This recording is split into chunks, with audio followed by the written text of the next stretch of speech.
జనార్దన్ రెడ్డి గారు, ఈరోజు చంద్రబాబు నాయుడు గారు, ముఖ్యమంత్రి, ఉప ముఖ్యమంత్రి పవన్ కళ్యాణ్ గారు, ముఖ్యమైనటువంటి మంత్రి లోకేష్ గారు, ఆర్థిక శాఖ మంత్రి, అలాగే పార్థసారథి గారు, ఇంకా సత్యకుమార్ గారు, ఇంత మంత్రులందరూ, మళ్ళీ మాధవ్ గారు, అంటే పార్టీల పరంగా కూడా తీసుకొని ఒక టీం వచ్చి కూర్చుంది సార్. ఈ టీం మొత్తం మాట్లాడింది విన్నారు మీరు.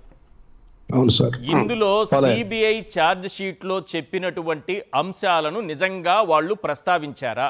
ఎక్కడైనా జంతువుల కొవ్వు ఉందని తేలినట్లుగా సిబిఐ రిపోర్ట్లో ఉందా? శ్రీశ్వర్ గారు, మీకు అందరికి పెద్దలకందరికి నమస్కారం. నమస్తే. ఇక్కడ ఇక్కడ వాళ్ళు ఎందుకో ఇలా తాపత్రయపడుతున్నారు. అది పాపం ఆ ముద్ర ఓన్లీ తెలుగుదేశం మీదనే పడుతుందనో ఏమో గానీ మనకైతే అర్థం కావట్లేదు. అందరిని తీసుకొచ్చి వాళ్ళు ఒక ఇప్పుడు వాళ్ళు ఛార్జ్ షీట్ అంటలేదండి. అది ఇప్పుడేమో సిబిఐ వాళ్ళకి రిపోర్ట్ ఇచ్చింది అంటున్నారు. అవును, నిన్నటి వరకేమో అది ఒక ఛార్జ్ షీట్ మాకు వచ్చేసిందని చెప్పి ఇప్పుడు చంద్రబాబు నాయుడు గారే ఇంకా ఛార్జ్ షీట్ రావాల్సి ఉంది, కోర్టులో నంబర్ కావాలా, నంబర్ అయిన తర్వాత ఛార్జ్ షీట్ వచ్చినాక అన్ని విషయాలు వస్తాయని అని ఆయన మళ్ళీ నీళ్లు నవ్వుతున్నారు. సో దీంట్లో ఏంటంటే 2019, 2024 మధ్యన ఎలాంటి శాంపుల్స్ టెస్ట్ చేయలేదు. లడ్డు గాని నెయ్యి గాని ఎలాంటి శాంపుల్స్ టెస్ట్ చేయలేదు. చంద్రబాబు నాయుడు అధికారంలోకి వచ్చినటువంటి 4 ట్యాంకర్లనే టెస్ట్ చేశారు. ఆ 4 ట్యాంకర్లలో 2 ట్యాంకర్లు ఏదైతే గుజరాత్ ఎన్డీడీపీ డైరీకి పంపించారో దాంట్లో కల్తీ అని వచ్చింది. కానీ దాన్ని మళ్ళీ ఫైనల్ కన్ఫర్మేషన్ కోసం ఈ ఏదైతే గుర్గావ్లో ఉన్నటువంటి ఒక నేషనల్ డైరీ ఒకటి ఉందో, టెస్టింగ్ ల్యాబ్ ఉందో, దానికి పంపిస్తే దాంట్లో ఈ 4గిట్లో కూడా ఎలాంటి జంతువు కొవ్వు గాని ఈ పంది ఇది గాని తర్వాత ఈ చేపలు లేదని చెప్పి క్లియర్ గా రిపోర్ట్ కోర్టు ద్వారా కన్ఫర్మ్ చేసింది. త్రూ కోర్టు పంపించారు.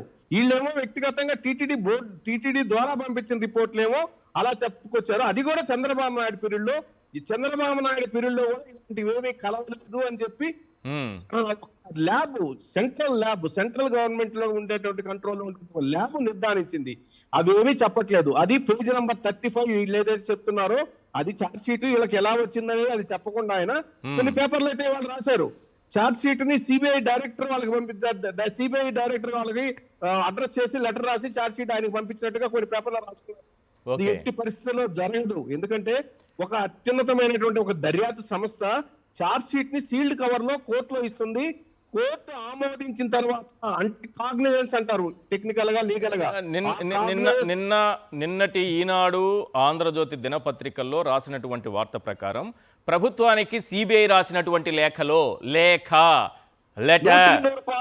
100 పాళ్ళు అబద్ధం. అలా సిబిఐ ఎప్పుడు కూడా లెటర్ రాసే అవకాశమే లేదు.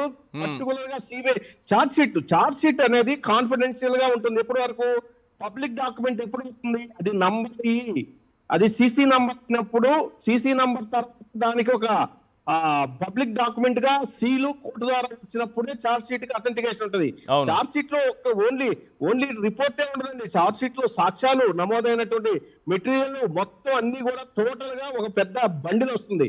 ఆ బండిల్లో వీళ్ళు 19 పేజీలు సంపాదించి దీని ప్రజల మీద వేసి వీళ్ళకి ఎట్లా తెలుస్తుంది అని చెప్పి ఏదో కల్తీ అని చెప్పి ఒక కోట్ల మంది ప్రపంచవ్యాప్తంగా ఉన్న హిందువుల మనోభావాలను ఇంకా దెబ్బతీస్తున్నారు. ఇంకా కూడా ఎందుకో వాళ్ళు దాంట్లో ఏం సాధించాలనుకుంటున్నారో ఎవరికి తెలియట్లేదు. సిబిఐ ఛార్జ్ షీట్ లో వాళ్ళు సమర్పించిన దాంట్లోనే 219 పేజీలు వీళ్ళు బయట పెట్టిన దాంట్లో కూడా ఎక్కడా కూడా 19 ఈ కల్తీ జరిగిందని చంద్రబాబు నాయుడు వచ్చిన తర్వాత వచ్చేటువంటి రిపోర్ట్ చెప్పేటువంటి పామ్ ఆయిల్ కానీ ఆడియో డిస్టర్బెన్స్ వస్తుంది. మీ ఆడియో డిస్టర్బెన్స్ వస్తుంది, కొంచెం సిగ్నల్ అది చూసుకోండి. మళ్ళీ ఒకసారి చూడండి. ఎస్, ఇక్కడ ఏకసభ్య కమిషన్ వేస్తాము అని అంటున్నారు. మళ్ళీ దీనిపైన ఇంకో కమిషన్ వేస్తాము అని అంటున్నారు. అలా వేయొచ్చా సుప్రీంకోర్టును కాదని?